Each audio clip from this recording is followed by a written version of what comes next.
everybody? Welcome into, that's right, the 95th edition of the Wrap-Up. Nick Buckler with you, as always, countered with Dan Myers, who we just found his doppelganger, folks. Dan Myers, a.k.a. Jesse Palmer, ABC's heartthrob. Ooh. Yeah, that's right. He's a Canadian thing. sports broadcaster. Apparently he was on The Bachelor, too, I just found out. This guy is it all. So, ladies, sorry, Dan, off the market. Final Four, though, that's happening right now. Speaking of off the market, huge teams that, I don't know about you, actually yesterday, I was in the office. Nick comes in. I hear this paper tearing up, and he goes, well, that's about it for my bracket, and there it was. Yep, in the garbage. Yep, I'm right there with you. I actually had Duke going relatively far there, far enough to, when they got knocked out against South Carolina, I pretty much tore mine up also. So, Nick, I'm in the same boat. I have 0 teams of the Final Four I picked accurately. I took Kansas, obviously, Arizona, Duke, and I took UCLA, obviously, to win it all. And goodbye. Final Four, though, Gonzaga will play South Carolina, the Gamecocks, and then you go over to the other side, and it's the Oregon Ducks taking on the North Carolina Tar Heels. If you're me, I'm rooting for South Carolina, and I'm rooting for North Carolina to have a battle of the Carolinas in which I would want South Carolina to come out on top. Absolutely. Yeah, well, me being a Duke fan, obviously, I'm going to go with South Carolina. I hated that game. That was one of the worst games as, Duke fan to watch, obviously. But, with that being said, they did deliver, and they are still going strong in the tournament. They got a strong 3 game. And, they could probably work on the line a little bit. I think that's going to come into play a big aspect in actually going, to the national championship. And should they do that, winning. And I think the big thing here now is, you and I have talked about it for a while, is just you got to make those free throws. They're free, easy points. Free, and I tell you. It's these powerhouse programs like you're seeing with the North Carolina or Gonzaga. Oregon, if you really want to call that, they're sort of being a little strong right now, but you definitely got to make those free throws. Free throws. Free throws. Say that 10 times fast. Yes. Eh? So who do you got? So you're taking Oregon, South Carolina, because you obviously, as a Duke fan, you're not going to be pulling for the Tar Heels. Right. And Gonzaga, you get this opportunity every year. Yeah. Oregon, I want to go with Oregon. Let's give it to the underdogs. Yes. I'm going to take North Carolina, however, and I'm taking South Carolina to win it all. Live in the moment, people. That's what you got to do. Yep. And that's what the 7-seeded Gamecocks are going to do as they head to the Final Four starting on Saturday. It's going to be wild because, let's go back to Sunday when Kentucky played North Carolina. Yeah, and that game, the last 2 seconds of that game, there was 5 points being scored, and just when you thought Kentucky had the game won, North Carolina comes down and hits a fadeaway deep 2, and they go up 75-73. That one of the biggest buzzer beaters pretty much in all of college sports. And let's wipe college out of it. When you think of buzzer beater, Dan, what game or what shot comes to mind of all time for you? Well, and I hate doing this, but the first one I can remember is it was Virginia Tech came into Cameron Indoor playing Duke. Duke was at home. The Virginia Tech, I think, was unranked at the time, and I think it was a last-second buzzer beater by Sean Dockery that just was huge. It was an awesome win. That whole game they'd just been trailing. It was just disgusting, and you couldn't believe that an unranked team was manhandling Duke like they were. Obviously, you got to go with the Christian Laettner. That was also a big one, which that school is notorious for buzzer beaters and beating it and getting, the win last second. What about you, Nick? Well, when you asked me this originally before we went on the airwaves, I had one. You said buzzer beater, what comes to mind? Only one came to mind. And it's the NBA. Take you back to 2004. The Detroit Pistons are in the Eastern Conference Final against the the quarterfinal was the second round. The semifinal. I'm just saying all kinds of final. If there's final, they were in it. The Eastern Conference semifinal, second round of the NBA playoffs, Game 5, series tied 2-2, and the Nets had been the representative of the Eastern Conference for the 3 years prior in the NBA Finals. Jason Kidd and company, Richard Jefferson, all those guys. And then you had the going-to-work Pistons coming in at the Palace, down by 3, Chauncey Billups at the horn, buries it from half court to force overtime. The game ended up going to triple overtime. The Pistons ended up losing that game, going into Game 6, winning The next two, no, they won that, I believe. Did they win that game? Yeah. I know it went to 7 games, the series. I guess I should have fact-checked But it was a real turnaround for the team at that point. It was absolutely incredible. They ended up going on playing Indiana in the conference final, and then you had the incredible block from Tayshaun Prince on Reggie Miller, and then they go and do the unthinkable against the LA Lakers, win in 5 games when it was David versus Goliath, and here we are, the Detroit Pistons. They ended up making it back to the NBA Finals. The following year, losing in 7 games to the San Antonio Spurs, and Robert Horry did it. That clutch 3, he was incredible. He's won 2 NBA Finals on his own from clutchness. That's the one that stands out for me. Game 5, 2004, Chauncey Billups from half court. Yep. And, speaking of the buzzer beaters, or you want to even just go extra innings, I mean, I immediately thought of, obviously, like I said earlier, was the Duke, but was it Maglio Ordonez? Maglio Ordonez. Yeah, I mean, that call, 06. I can listen to that call every day for the next 6 years, and I still get chills listening to, I think it was Dan Dickerson, or even just listening to the actual TV broadcast itself. I get goosebumps just thinking about it. And Way back! Yes. And just seeing that stadium that was ice cold, celebrating, and Polanco doing a cartwheel around third base. It was great. They hadn't been there since '87, and they made it back on a clutch walk-off home run off of Houston Street. The Oakland A's and your Detroit Tigers. Maybe they can do it again this year. But back to the Pistons. Yes. They're the 10th seed right now in the Eastern Conference, and they're really choking this season away. They've lost 5 straight games against subpar opponents, and this is crunch time. They're a game and a half out of the playoffs. There's 9 games left, and they have a schedule where they need to win some games. They're playing Miami, they're playing Milwaukee, they're playing Toronto, these teams ahead of them that they need to lose. They're playing them, and right now they're losing to teams who are already eliminated. Makes you think, do you just tank? Right. Does Stan come back? They shut down Reggie? I don't know. That's and that's a good question, because I'd hate to, and it's not the first time I've heard that question as far as whether Stan will come back. He's a terrific coach, and I really don't think the problem is with Stan Van Gundy. I think it's obviously there's a locker room problem. There's maybe a respect problem, but if anybody's gonna get the respect back that they deserve, it's obviously Stan Van Gundy. But I think there's a lot of interior problems with the players. Obviously, there's some bad contracts. People not living up to the contracts that they need, and I mean, you're paying select players a lot of money, and they're not even getting the free throws going. So that's frustrating. But I do think Stan comes back. I'd be shocked. If Joe Dumars was still in charge, I would expect Stan to be gone, because he was notorious for making bad decisions. But I'd like to see a couple of guys moved in and out of town, some brought in, some kicked out. But with the contracts going as they are, we'll see about that. But I do really hope that Stan does come back. Did you hear Stan's post-game remarks about the game after they lost at home? When they lost to Orlando by 25 points on, I believe it was Friday night. What he said after that game, he was asked 4 questions, and he answered them all in about 20 seconds total. Do you feel you've lost your team? I don't know. Ask them. What are you guys going to work on? Do you know what's on the line? I don't know. What do you mean you don't know? All right? You got to be a fire under there. You got to be ready. You got to tear this team up. I mean, I don't care if you've lost this team. You have a professional answer. Look at the other sports. You look at hockey or baseball. Look at their coaching staff or their managers. They have a professional response. Stan Van Gundy's off the cusp. He's rugged, and some people like that. This is a situation where I don't like that. Sure, if you're asking about a player, sure, yeah, oh, he played bad tonight. No, not about season, things that make the season depend on this. Like, this is the time. I don't know. You're not Bill Belichick, dude. All right? You take your oversized sport coat and you're not buttoned all the way up shirt and get out of town. This guy's the worst.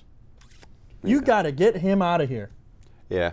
And I feel like and take Reggie Jackson and Andre Drummond with you. Absolutely. It's just every year, it's the same thing. Oh, this is the year of the Piston, man. Look out. You got Reggie, $80 million. You got Dre. You got Mo Morris. I mean, these are the guys, bro. This is it. Their time. Yeah, they should win, but they don't. The players should win. So what does that leave? Oh, yeah, the coach. Get the hog out of here. Oh. Well, Take him to the local pet store. Can hedgehog his way around there. Pathetic. Yeah, it is pretty common in the NBA. I mean, you look at Greg Popovich and his relationship with the media. You know what, though? You're frustrated. Your team's obviously underperforming, and you're obliged to answer all media questions, which to me, it's part of the job. It's part of the job, yes, but you're not going to get anything new, and you got to expect that, especially someone like Stan Van Gundy. He's not going to unveil his master plan to get everything fixed because he doesn't have one. Exactly, he doesn't have one. He doesn't know what he's going to do. But he just hopes he can coast through the rest of this year, make the playoffs on a whim. Yeah, it's not going to happen. You're going to be back to where you've been for the last 4 years. Oh, last year. Oh, they made the playoffs last year. Oh, does it count though if you get swept out of the first round? No. Does if you're a Wings coach? No. Or a Tigers coach? Well, the Wings haven't been swept. Yeah. Out of the first round since 2006. Anyways, beside the point. Don't bring them into this. I'm trying. We're trying to enjoy the final weeks of the Joe. Yeah. Talking Pistons because I don't respect them. I hate them, actually. Hate them. They're a joke. Oh, they're leaving town? Yeah, they're just going to Detroit. They need to ship up and go somewhere else. Ooh. Seattle wants a team again.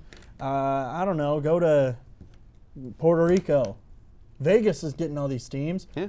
Ooh, hey, send them to LA. They could use another one. Sick of them. Get them out of town. We'll be back. See you later. Why are we unique? Well, because we're edgy. Like that? What he said.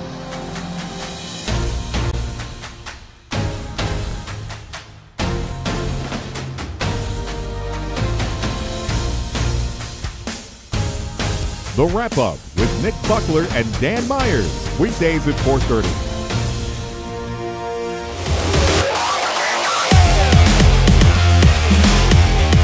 All right, now welcome back, Peeps Bronze, party people. What's happening? Dan and Nick back at it again. Red Wings hockey, another disappointment. Still not mathematically eliminated. They're living on a prayer just like me. It's crazy. They're 6-3-1 in their last 10 games. Okay, you got Anthony Mantha's been playing great. Andreas Athanasiou has been playing great. Tatar is red hot, scored in like every game. Okay, Riley Sheahan. Well, Riley Sheahan is a dumpster. But why did it take so long? Why did Blashill not play Athanasiou more than 10 minutes a game until now? Why do they not lose 6 straight games now? Why? I don't get it. And I really don't. We're not going to bring this up. But you're bringing it up. But I'm bringing it up. It's eerily reminiscent of a certain other Detroit team. When the pressure or the need to win is off, they start delivering. Forward down the field. That's why we're so good together. The Lions, man. So with that being said, though, yeah, you're right. And there's a lot of why questions going on. Why? Why is Riley Sheahan on the ice when Why? Got an empty net? They're trying to tie the game up. He's 0 for 72 games at that point. Mm-hmm. And was he on the ice? No. They had a pool going around the office. Not here, at the other place of monetary bringing in. Income. Yep. And it was, what will Riley Sheahan's last goal at the Joe be? And my vote was, the last game of last year was his last goal at Joe Louis Arena. I'm sticking to my guns. Because he will not score this year. 0. 0 goals. 0. Zilch. Zin. Yeah. Zara. De nada. Por favor. What? No. Speaking of 0 and moving to a hero, and not quite hero status yet, I just really want to say that, sorry. I was really impressed with the turnaround that Anthony Mantha's made. I believe it was 2 games ago, I can't remember who exactly it was. Somebody went after Dylan Larkin. And he stepped up. And that's the Tampa game. And that was also, and did you see he got a couple punches in? Guy was laying on the ground, he took a 10-minute misconduct for it. Yep. Well worth it, my friends. Well worth it. cracking the guy while he's down. He's a big Knocked his helmet 6 off. That was huge. And Double A had a good fight. He did. Tilt that game as well. Yep. We're definitely building a rivalry with Tampa Bay. And I think the last 2 years of the playoffs definitely has a huge say in that. But every time we play them, there's fights. Andreas Athanasiou has 2 fights in his career. They're both against Tampa Bay. Mantha's been, answering the bell. I mean, you get this play, the spark from guys that you don't normally get it from. And it comes against the Tampa Bay Lightning, and that's huge. Could you imagine if we stole, let's say, said general manager from them? What that would add to this rivalry? I would love it. Stevie, holla, get over here. The Joe, though, is leaving. No Mo Joe. Hashtag. Makes you think. It's been a lot of memories since 1979. I have not been around for the first 13 seasons of those. However, this will be the only year that I've been around on this planet they call Earth where they did not make the playoffs. Do you have a group of moments, different moments obviously, of that arena? You didn't have to be there for it, but just that happened there that come to mind for you. Well, one of the first moments that I can remember growing up and actually being there, I was fortunate enough, one of my best friends got tickets from his dad, and his dad took us down to a playoff game. And I don't know if you remember this per se, but we were, I think it was Colorado. We were playing Colorado. We had Paul Coffey at the time, so I think it was '96. And that was the game that Paul Coffey scored on his own net. That was my first, but that, and it's not just that memory that, that sticks out, but it was my first playoff game. And if there's one thing about the Joe is that energy that when everyone in that arena is together celebrating just at a level 11, 10 being the highest. So when everyone's enthusiastic and you just got that energy going, that's one thing that I've never felt, close enough. It was just huge. I just remember getting goosebumps. This is back at the time when they had Al the Octopus would come down. Yeah, those were the days. It was just, I just remember getting goosebumps. I remember looking at my friend. Apparently the music was too loud, but for me, I loved it. It was amazing. It was contagious, and I just wanted that feeling over and over again. I can't even imagine what it felt like for the players on the ice because it's sitting. I think we're in the 200 bowl section, so we didn't really have that great of seats. But from where we were at, was just I just remember having goosebumps. And yes, we ended up losing that game. Paul Coffey scored in his own net, but the Does that real count thing as a game-winning goal for him? I think. Well, it was one of his last playoff games with the Wings. I'll tell you that. Because Probably he was one of his shipped out last town. playoff games ever, too. If I you think put it that was. way. Yeah. One that comes to mind for me, obviously, the anniversary of Fight Night at the Joe. Yep. Was just a few days ago, and that to me was so much more than just the fight. It began the rivalry between the Colorado Avalanche and the Detroit Red Wings. Obviously, what happened a year ago, at that time, the year prior. When Claude Lemieux cheap shot at Chris Draper, his jaw was wired shut for the whole summer, and he had to eat his food through a straw. It was horrible. Yet people don't forget, and it took a year and 5 meetings later, and you knew something was going to happen. It all started with Igor Larionov and Peter Forsberg at the blue line. Igor hit Forsberg with a roundhouse to the back of the head, and then everyone's attention went to that. Darren McCarty took that initiative to go after Claude Lemieux, hits him with a sucker punch. The turtle happened. He was pounding on him. Patrick Waugh skates out. Brendan Shanahan intercepts him at center ice. Adam Foote gets involved. Mike Vernon then squares off with Patrick Waugh. Brendan Shanahan and Adam Foote have a great bout at center ice. Mind you, there's just red all over the ice right in front of the Red Wings bench where McCarty had dragged Lemieux. It was just, it's something that I can watch literally over and over and over, and it never gets old, and you get the goosebumps every single time. That was the beginning of the end for me. Like, that was it. Like, that was when I began to watch Detroit Red Wings hockey, and then obviously you go to 2002 when you play them again in the conference finals, and it goes to 7 games, and you beat them 7-0 at Joe Louis Arena. Patrick Waugh gets pulled from the game after 6, after 2 periods. Like, those moments, at the Colorado moments, are right up there. Yeah, and it's funny you're talking about that. As you're describing the scenario, I can hear the announcer from Past Sports, highlighting it. I can hear the crowd getting. It was just crazy. But with the Lemieux fight, the punch, I'd recently just heard an interview. Darren McCarty was talking about the anniversary that came up. He hit Claude Lemieux so hard that it actually, when he was talking with Claude down the road, because they're doing autograph signings now. I mean, I think they've pretty much shaken hands and sort of let it go. But Claude Lemieux said that when he hit him, he wasn't turtling. This is all per Darren McCarty. He said it knocked him out so hard that he didn't know where he was. And all I remember is hearing or feeling was liquid in his face and just hearing this roar. And he said he felt like he was in the Coliseum. And Lemieux also said every time he gets a haircut, he still has a bump on his head from Darren hitting him so hard. That's just, it's insane. You know what, Nick, like you were saying, it's one of those things where you knew it was coming, the pot was boiling, you're just waiting for the steam to shoot out and just get ready. But that was like one of the last times you actually had this, you're looking forward to this rivalry. I feel like that's really gone away. That's a whole other thing we can jump into. We're obviously talking about the Joe, but I feel like that was the last time we're like, oh, tonight's the night, Nick. They're going to do it. Yep. Yeah, I mean, they have to. That was probably one of my most favorite memories, aside from obviously the '97.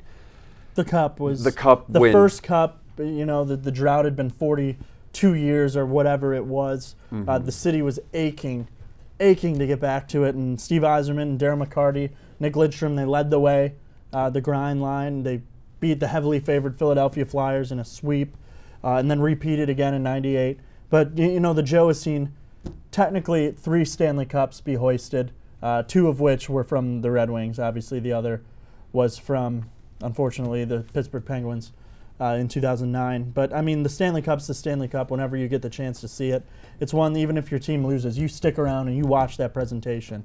So the Joe has seen the Red Wings win 2 there. There's so much history. One memory for me, I don't know if you remember this, but going to the games like in the early 2000s, late 90s, do you remember Mo Cheese? Yes. Mo Cheese was great. Yeah. You put on that song, what was it? I don't remember what it was. But did you know he was eventually banned? What? Yeah, he got too drunk and disorderly and started like yelling at people in the concourse. And yeah, so he was banned. Wow. Was just this large man who would wear a weird hat and dance in the aisles and the crowd would go nuts. Now, correct me if I'm wrong, but he's got to be probably the trailblazer of these arena heroes or icons. Yeah. I mean, he was one of the first few that actually... I got his autograph as a kid. He was very rude. I was 5. Got it on a little mini stick. I remember asking him. He was chugging a brew. I was like, Mr. Cheese, could I get your autograph? I was like, is that a lion? No, that's just a very disorderly man, son. You don't want to be like him. This is while you finish school. Yeah, you won't be sitting in the standing rooms if you finish school. There you go. Yeah. They had the knitting lady, orange hat guy. Yep. I mean, all those icons that rolled through. And now, when I was at the game, one time when Darren McCarty was set to make his return in 2008, from all of his problems that he had in bankruptcy and drug use, he then came back.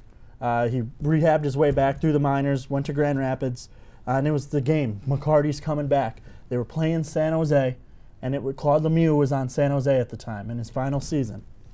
This was going to be great. McCarty and Lemieux. So we got standing room for that game. It was sold out, obviously, and he was a healthy scratch. And instead, they made room for this kid to make his NHL debut called Darren Helm. So it turned out to be Darren Helm's first NHL game. So I can say I was at that. There you go. Who cares, right? Yeah. All right, now, those are some really key Joe moments. Can you think of like concert moments that you were there? I've never been to a concert. Never been to a Joe. concert there, okay. I know you've been to like 4 this week. Yes, yeah. What was your favorite? Oh, probably I have to go with the Foo Fighters. They had a center stage that came all the way out to center ice, and then it went all the way back. I feel like... You mean you don't like the big show with the Joe? Yeah, never made it to that one. But there's one thing, and Nick, you can probably agree with this, and maybe it's every time you walk in, but with me, every time I walk through those big, heavy, sticky red drapes. Oh, they're the best. And you know you're just getting like any kind of disease that there is. But then you just feel that, you see that bright sheet of ice, you feel that cold, sorry to spit, you feel that cold breeze from the ice, seeing the banners. There's nothing will ever compare to that. And the initial time, but I want to say I get it every time. I mean, it's an awe-inspiring moment. It doesn't get old.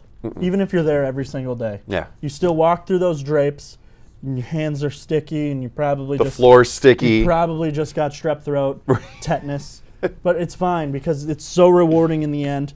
It never gets old. It will be missed. Mm-hmm. We will miss it. It's going to be great, but it just opens the door for LCA to have many, many more memories to Got come. some big shoes to fill for sure. A lot of But history. as long as they put a press box in, they're one step ahead of the Joe. There you go. One thing that was never added until after they realized, oh, we didn't build a press box. If you look where Ken Cal and Paul Woods call the game from, it's just like next to the scouts. They like don't even have their own. Yeah. And before I give all the secrets away, like they dim the lights in the TV booth, like the overhead light with a paper plate. Upside down, taped over it. Yeah, that's right. I should probably stop while I'm ahead. Dan Myers, Nick Buckler, we're saying see you next time. It's not goodbye. It's see you later. Oh, wait, hold on. Dan. Oh, yeah, what are we thinking? Man, we're out of whack. It Dan, just- you got to do one too. Let's do it. On the count of 3, On behalf of all those who've lost their brackets early on, we salute you. and for all the peanut vendors who will not be making it over to Little Caesars Arena because you're simply not good enough, this one's for you. 3, 2, see you later.